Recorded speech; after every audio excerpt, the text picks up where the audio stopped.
আমরা মাথা নত করার জাতি না। আমাদের নবী মুহাম্মদ সাল্লাল্লাহু আলাইহি ওয়াসাল্লাম মাথা উঁচু করে দাওয়াতি কাজ করছেন।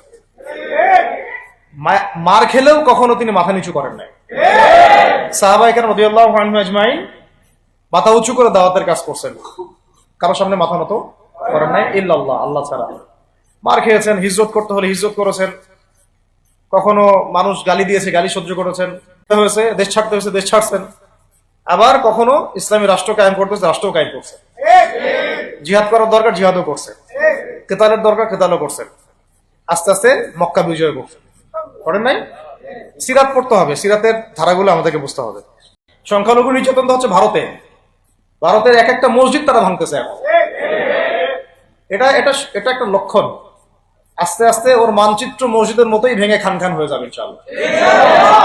এরা যেমন অখণ্ড ভারত চায়, আমরাও অখণ্ড ভারতই চাই।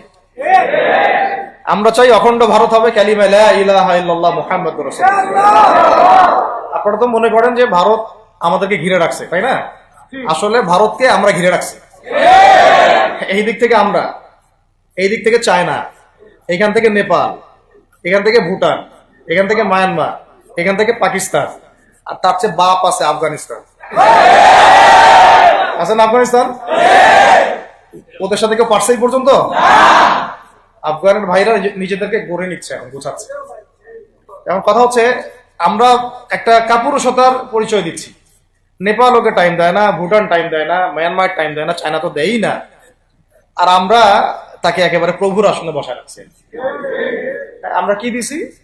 আমরা ইলিশ দেই, আমরা ট্রানজিট দেই, আমরা রেল দেই, আমরা বন্দর দেই, আমরা আর কি দেই?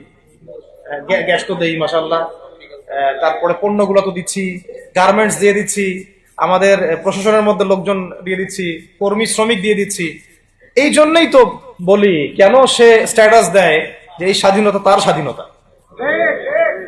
এটাই তো আমরা কারণ।